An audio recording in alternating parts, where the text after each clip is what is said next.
Salut à tous, c'est Pablo1610, on se retrouve du coup pour le troisième épisode de notre série où on va commencer à faire notre première interaction en créant une commande exécutable depuis le chat. Alors juste avant que l'épisode commence, je tenais à vous dire que j'ai créé mon Discord qui est disponible en deuxième ligne de description où vous pouvez le rejoindre pour poser des questions sur des notions incomprises de mes tutoriels ou juste vous entraider entre vous, donc n'hésitez surtout pas à le rejoindre. Maintenant, concernant ce qu'on va faire dans cet épisode, tout ce qu'on a fait, vous vous souvenez que la dernière fois on a parlé de la génération aléatoire dans une table. On a parlé encore une fois des tables, de comment on pouvait créer des sous-tables entre guillemets. Enfin je dis ça mais c'est pas le mot exact, mais vous m'avez compris. En gros on a continué à approfondir la notion de table, etc. Mais aujourd'hui ce qu'on va faire c'est totalement différent. On va créer une commande. Donc pour ça déjà on peut tout enlever de ce qu'on a ici parce que ça ne nous servira à rien du tout. Et aujourd'hui on va créer une commande. Donc d'abord, première chose dont je voulais vous parler, quelque chose qui est très important, c'est que sur FiveM, vous avez un site qui s'appelle runtime.fivem.net/doc/native et c'est la documentation complète de FiveM où vous trouvez tout ce que vous pouvez faire. Par exemple, si je vais dans client et que je cherche véhicule, et bah j'ai tout ce que je peux faire avec un véhicule. Par exemple get vehicle fuel level ou par exemple get vehicle density multiplier. Plein de choses comme ça, vous avez toutes les fonctions utilisables dans FiveM. Donc nous, ce qui nous intéresse, c'est command, par exemple. Command. Et là, vous voyez, on a register command. On clique dessus, on regarde ce qu'il nous demande comme argument. Donc register command avec un nom de commande, la fonction qui est retournée et si elle est restricted ou non. Alors là on voit à quoi correspond chaque paramètre, hein, donc le nom de la commande, la fonction. Là c'est si le joueur a besoin d'une permission spéciale définie dans le serveur.cfg. En l'occurrence on va pas en mettre. Et là vous avez en bas un exemple. Donc nous on va prendre l'exemple, comme ça on va juste le prendre à titre d'exemple. Hop, et on va le coller ici. Alors vous voyez que l'exemple il a déjà été commenté, donc on voit qu'il y a déjà plusieurs commentaires. Nous on va pas s'intéresser à ça, pour l'instant, pardon. On va enlever tout ce qu'il y a ici. Hop, ça aussi, ce commentaire là on va l'enlever parce qu'il ne sert à rien. Donc en gros, vous voyez que si on reprend par rapport à la documentation, on a command name, on a landler, donc la fonction qui est retournée, donc avec comme argument source, donc le joueur qui exécute la chose, args, donc le nombre d'arguments, et la commande, donc qui renvoie à ping, par exemple ici. Ensuite, on a la fin de la fonction, virgule, false, donc qui rejoint le paramètre restricted, qu'on avait vu tout à l'heure. Donc par exemple, on va faire une commande /discord, par exemple. Donc on va appeler ça discord. Voilà. Et ici, on voudrait envoyer une notification au joueur. Ici. Donc qu'est-ce qu'on va faire? Pour ça, on va créer une fonction. Nous, c'est juste nous, on décide de créer une fonction. On pourrait directement mettre tout ça dans le code, mais pour que ce soit plus joli, on va créer une fonction. Donc on va faire une fonction locale, local function send notification, par exemple. En argument, on va mettre la notification qu'on veut envoyer, donc par exemple message, on peut l'appeler comme ça. On va fermer la fonction. Dans la fonction, qu'est-ce qu'on va mettre? On va mettre ce qui nous sert à envoyer une notification au-dessus du radar sur FiveM. Alors, contrairement à toutes les autres choses, donc contrairement à tout ce qui est en rapport avec set le modèle d'un véhicule, comment dire, faire un marqueur, tuer le joueur, téléporter le joueur, ça se fait en plusieurs lignes pour les notifications. Ça se fait en plusieurs lignes, pourquoi? Parce que c'est un système avec les chaînes de caractères qui est assez complexe, mais en gros ça se fait en 3 lignes. Alors d'abord il faut commencer par set notification text, hop. Là on met ce qui s'appelle string, le nom de notre composant entre guillemets. Ensuite add text component, hop, tac. On va mettre message et ensuite draw notification, hop. Et là vous voyez que j'ai deux choses qui sont prises en paramètres, blink et show in brief. Donc ça je vais le mettre sur false. Je sais plus du tout à quoi il correspond, mais je sais qu'il est sur false, il faudrait que je me renseigne d'ailleurs. Et ça par contre je sais qu'en gros c'est si vous voulez que la notification clignote, qu'elle clignote quelques secondes lors de son affichage. Nous on va le mettre sur true, comme ça ça interpelle le joueur. Maintenant qu'on a notre fonction, ce qu'on peut mettre ici c'est tout simplement send notification suivi de le Discord et suivi de par exemple discord.gg/zzzzz par exemple. Maintenant si on actualise notre script et que dans le chat on fait /discord, vous voyez que j'ai un problème. Attempt to call a nil value add text component. Parce que je ne peux pas. Alors, il n'y a pas. Alors, substring, non, c'est substring, time substring. Non, il n'y a pas le. Add text component string peut-être, donc c'est ça. On va voir ça. Hop, slash discord. Voilà, c'était bien ça, c'était add text component string, excusez-moi. Donc vous avez vu qu'on a bien la notification qui clignote quelques secondes lors de son affichage. Hop, vous le voyez, on l'a vu en bas à gauche. Et en gros ça sert à ça. Maintenant on peut même mettre des couleurs par exemple, parce qu'il y a un code couleur dans FiveM. Donc par exemple si je veux le mettre en rouge ça sera R pour red. En vert ça sera G pour green. En bleu ça sera B comme blue. Hop, donc on peut essayer. Là je l'ai mis en bleu. Hop, slash discord. Et vous voyez que c'est en bleu. Donc voilà pour créer votre première commande. Maintenant on va s'intéresser aux arguments supplémentaires. Donc args, c'est comme ce qu'on avait vu la dernière fois, c'est une table. Une table de quoi? Une table d'arguments. C'est comme si en gros, par exemple, si je récapitule, en gros, moi si par exemple je fais discord espace salut, et ben en gros j'aurais ça. Ça reviendrait à avoir ça en gros. En gros ça rejoindrait ça. Globalement, si je schématise. Donc maintenant, si je veux faire en sorte que je fasse par exemple slash message espace le message que je veux, donc en premier argument, donc que le premier argument soit pris comme message, et bah ce que je vais faire c'est que tout simplement je vais le prendre pour l'envoyer. Donc ce qu'on va faire c'est que ça on va l'enlever, hop, et je vais mettre votre message, et du coup là on va reprendre l'argument, le premier argument que le joueur aura envoyé. Mais d'abord on veut voir si l'argument n'est pas nul, si l'argument n'est pas égal à nul, donc si l'argument est bien défini. Donc pour ça, comme je vous ai montré tout à l'heure comme je vous ai montré dans le dernier épisode avec les tables, on va check si if args de 1, le premier argument donc, n'est pas égal à nil, donc s'il n'est pas égal à rien en gros, alors on va l'envoyer. Sinon s'il est égal à nul, donc s'il est vide, alors on va lui dire que c'est impossible en lui envoyant une notification. En rouge, vous n'avez pas défini de message par exemple. Et ici pour l'envoyer, ce qu'on va faire c'est que du coup on va l'envoyer en vert, args de 1. Et vous voyez que maintenant si j'actualise et que je fais le test, si je fais slash discord tout court, non slash message pardon tout court, j'ai un problème parce qu'il me dit que j'ai pas défini de message. Par contre si je fais slash message pardon espace test, j'ai bien votre message et test. Et c'est comme ça que vous pouvez par exemple créer des sortes de codes secrets entre guillemets. Par exemple si vous voulez je fais secret. Ensuite je mets if args1 n'est pas égal à nil et que donc avec end args1 est égal à par exemple 978 par exemple. On peut très bien dire code secret ok. Et là on peut dire mauvais code par exemple. Mauvais code ou code indéfini. Par exemple, maintenant si je réessaye, hop, si je fais slash secrets, mauvais code ou code indéfini, si je mets quelque chose d'autre, hop, même erreur. Par contre, si je mets, j'avais mis combien? J'avais mis 978, hop, 978, j'ai bien code secret, ok. Voilà, donc là on a notre première commande. Maintenant, source, en gros, c'est, ça revient à votre joueur. Ça revient à votre joueur. Args, je vous ai dit que c'est les arguments. Et raw command, ça revient à ça normalement, si je me trompe pas. Ensuite, on voudrait par exemple qu'on fasse, parce que regarde, si je vous montre, on va revenir à ce qu'on disait tout à l'heure. Hop, voilà.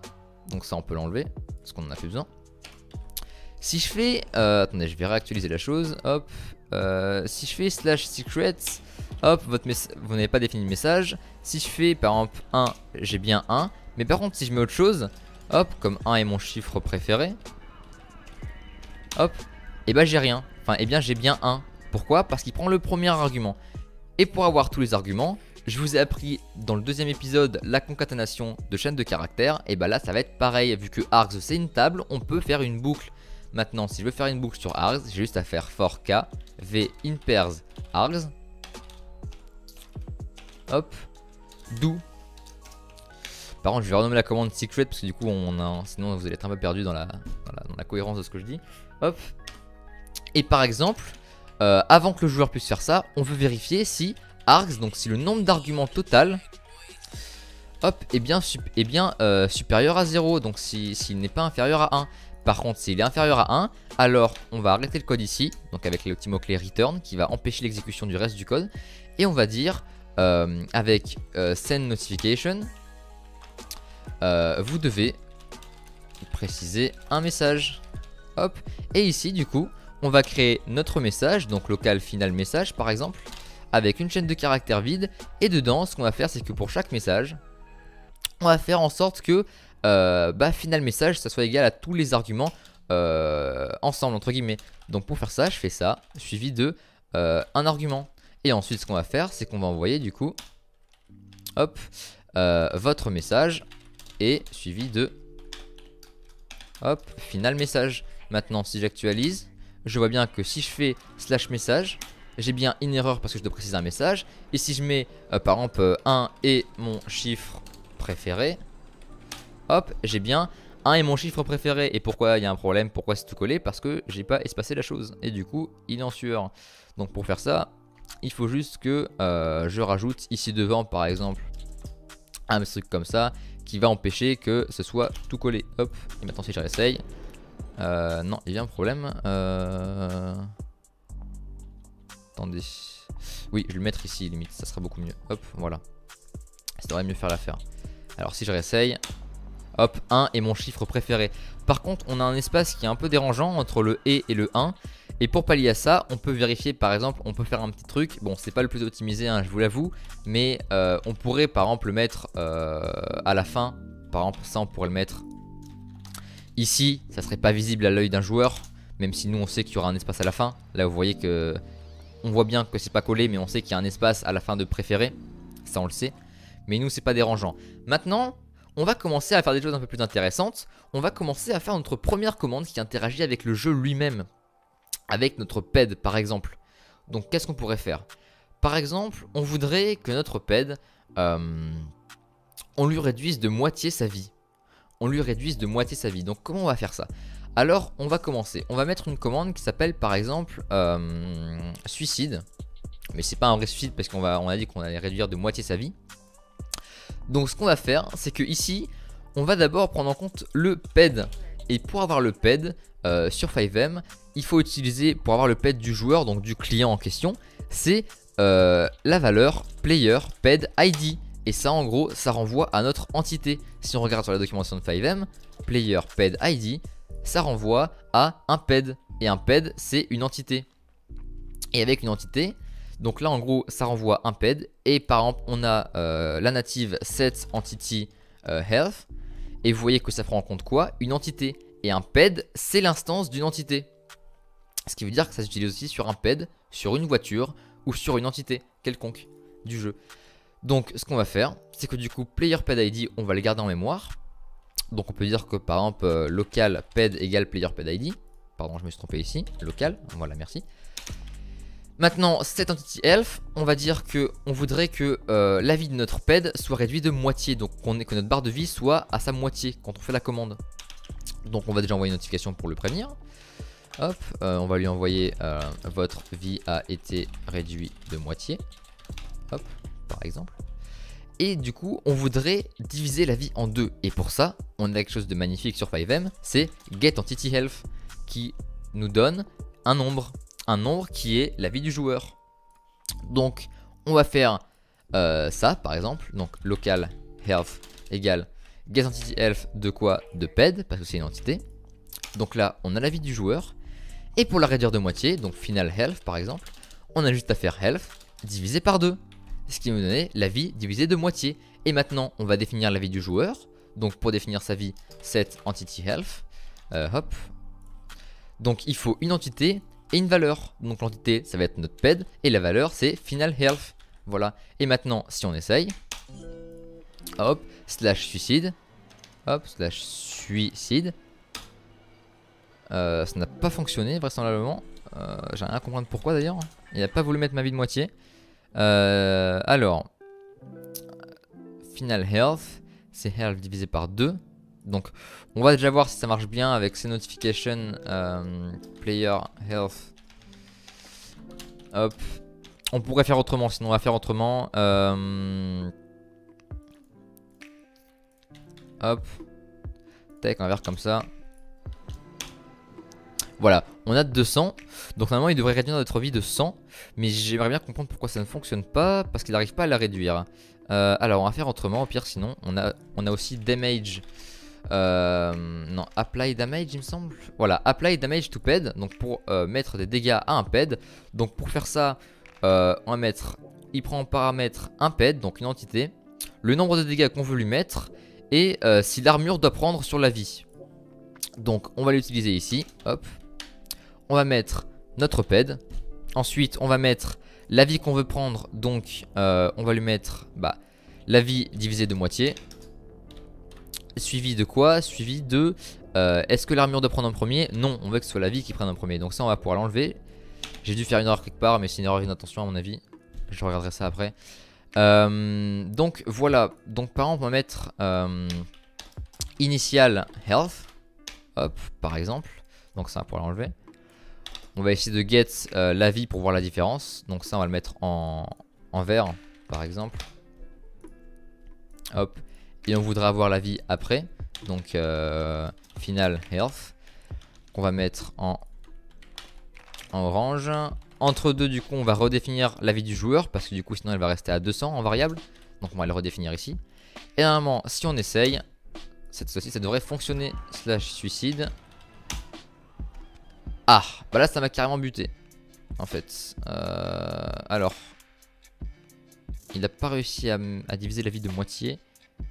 Donc on va essayer de lui mettre 100. Parce que j'ai pas compris par contre. Ah mais peut-être qu'il prend en compte l'armure. Donc si je mets 50 ça marcherait mieux. Attendez je vais faire un petit test. Hop. Slash suicide. Non 50 150. Ouais, il me reste 150 de vie. Donc non j'arrive pas à comprendre pourquoi il a pas réussi à diviser la vie par deux. C'est d'ailleurs assez étrange. Donc là on va réessayer. Attendez. Hop. Ok, ah d'accord, donc là il me reste 100 de vie, mais 100 de vie en fait ça me met vraiment très très loin en fait. Ok, donc il considère la vie à 100. Ok, très bien, bon bah j'apprends des choses comme vous en direct. Mais en gros voilà, donc les dégâts ça se gère comme ça. Donc j'imagine que si 50 c'est un peu la moitié, 65 ou 70 ça serait la moitié de la barre de vie. Normalement, si j'en suis la logique. Donc attendez, je vais me suicider, hop. Bon ça va être long, chute libre. Petite séquence chute libre. Voilà, merci beaucoup. Hop. Maintenant, si on réessaye avec suicide. Hop, voilà, ma vie elle a été entre guillemets diminuée de moitié. Mais c'est assez compliqué de la régler comme ça en fait. Hein. Ok, maintenant qu'on a fait les dégâts, qu'est-ce qu'on pourrait faire? Qu'est-ce qu'on pourrait faire? On pourrait par exemple give une arme. Par exemple, give pistol, par exemple. Donc là, on va reprendre notre ped. Très important. Et on va aller voir sur la doc de 5M. Alors, give weapon to ped. On a ça ici. Donc, il prend en paramètre un ped, la valeur hachée du nom de l'arme en question, combien on veut lui mettre de munitions, est-ce qu'elle est cachée, et est-ce qu'on veut l'équiper maintenant dans ses mains. Alors, on va le faire maintenant. Donc, on va mettre give weapon to ped. Hop. Le ped, c'est notre ped ici. Weapon hash, du coup. Alors, pour hacher, en gros, si vous voulez, il veut. On va prendre weapon. On va prendre weapon, tirer du bas, combat pistol, par exemple. Donc là, vous voyez que j'ai rien. Ma barre d'armes est vide, entre guillemets. Donc là, j'ai le nom d'une arme. Les armes peuvent se trouver sur le wiki de 5M. Hein. Vous cherchez weapon name 5M, vous allez trouver.